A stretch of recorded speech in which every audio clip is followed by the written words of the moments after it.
Like it or not, meetings are now a regular fixture of school life. But meetings can be time-consuming, as Year 5 teacher Trudy Johnson knows all too well, and her time is at a premium. So how do you make meetings more effective? We asked management trainer David Morgan to observe a meeting at Trudy's school, Stoke Lodge Primary in Bristol, and in discussion with the participants afterwards, evaluate their approach. First of all, you need to have an agenda. Take time to prepare an agenda, an objective-based agenda that's going to add value to the meeting. Secondly, you need to prepare any supporting material, any supporting notes that will guide the meeting attendees during the session. Participation is key. If you're at the meeting, you need to have your voice heard. Participation by all. The next point is to record. You need to record using a style, a technique that suits the meeting type. And finally, take time, albeit a small amount of time, to evaluate the success of the meeting. What went well, what didn't go so well, with a view to improving how you approach it on the next time. A written brief for today's focus group meeting has been circulated by head teacher Richard Clark. Staff have been asked to refine the curriculum map to ensure the humanities subjects are integrated and draw up an action plan to accommodate any changes. And Trudy Johnson has been given the task of making this happen. I've prepared for this meeting by drawing up an agenda of the points that I think are important to discuss, and I've pulled it all together and I've written an agenda. So hopefully that will be what we'll stick to. I've given each part of the meeting a sort of rough time in my head, so I know how long I want the meeting to last.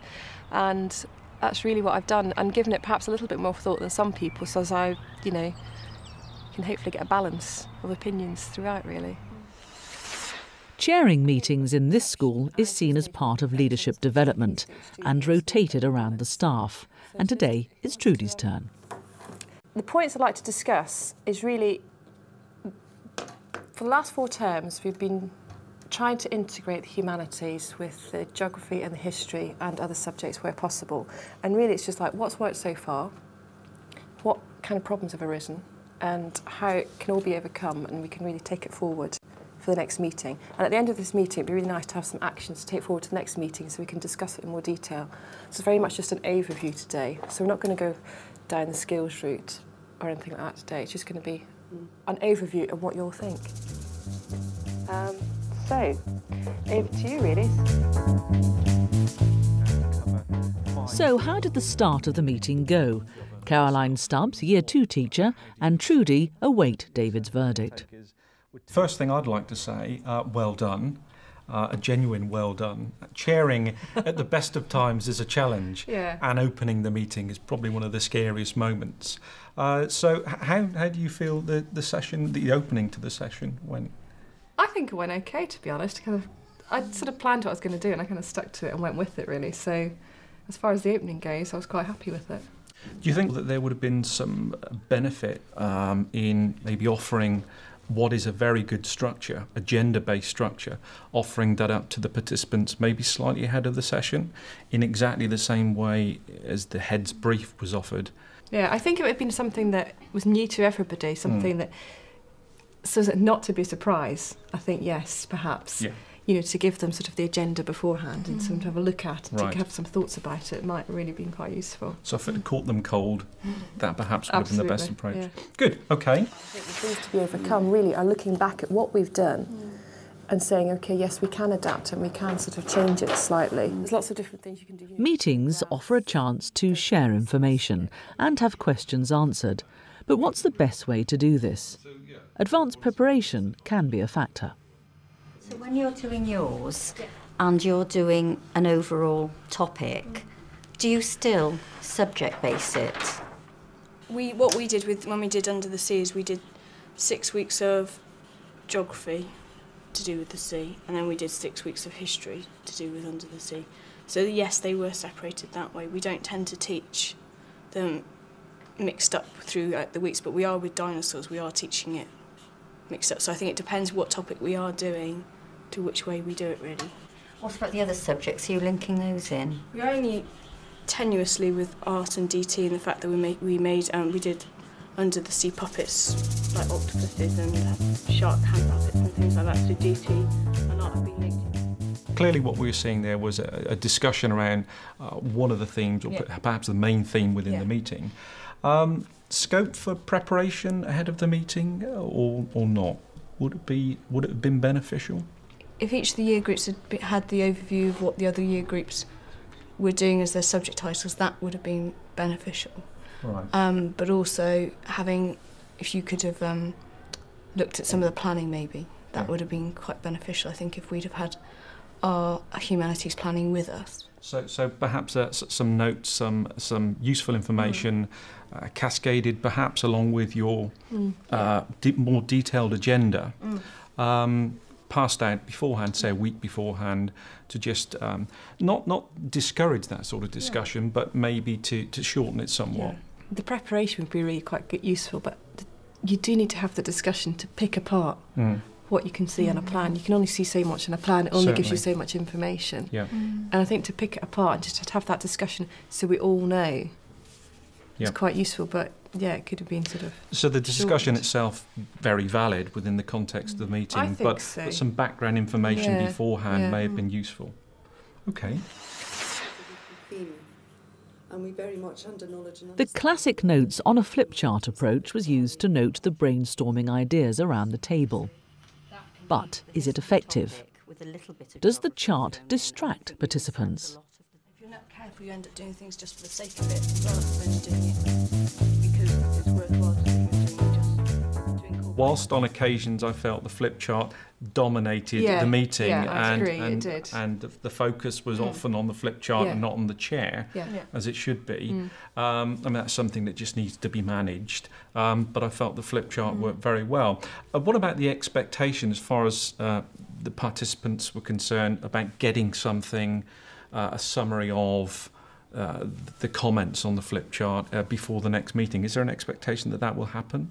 There isn't an expectation that will happen, because I think in the jobs that we do, we have so many bits of paper, and I think because of the way this particular meeting is going, and perhaps other meetings might be very different, there isn't really much need for people to have the notes from that flip chart. Right. I don't think it's hugely relevant to them. However, that was just that meeting. In other types of meeting, the information might be relevant. Okay. So therefore, I think it's difficult to say categorically that we do that one way or another. But you've clearly shown that a mixture of styles works depending on the meeting type. Okay, good. What we're talking about, I feel, is we're talking about being skills driven. Yeah. So if we're saying, right, in DT, we're looking at to encourage participation, it's really important that everyone at the meeting feels free to speak. Chair of Governors, Dennis Richardson, wasn't introduced at the start of this meeting, but towards the end he did find his voice. My daughter's doing angles at the moment, aren't they, doing acute and obtuse, but you could link that into, say with the tutors, with the Matthew, they would have used angles and that to find their way to the new world as such. So it's giving them it gives them a purpose for learning, because that's the problem, isn't it? You can teach someone something and then think to themselves, well, why have I had to learn that? You know, what's the point of it? So that's where these links can be quite useful, I think, isn't it? You agree that you actually do want to make the links and make it, Any comments about that particular clip, the involvement of both parent governors? I think the second parent governor came in towards the end. I think it was good to have their contribution. I mean, they're in quite a lot of our meetings, and we sort of see quite a lot of them, so it's nice that they always sort of have something of value to contribute, because they've both got children at school, so it's quite interesting sort of hearing what they've got to say as a parent. And how the parent governor role, how was that role established at the outset? Was it clear as to what their role was within the meeting? Mainly I think it's to sort of widen our views about certain topics. So not long ago we were looking at homework. I mean, again, establishing roles and introduction at the beginning, do you think? Yeah, I mean, that may have been a good thing to do, to introduce them all at the beginning and sort of welcoming them. And I think, right at the beginning when the agenda was given out. Yeah.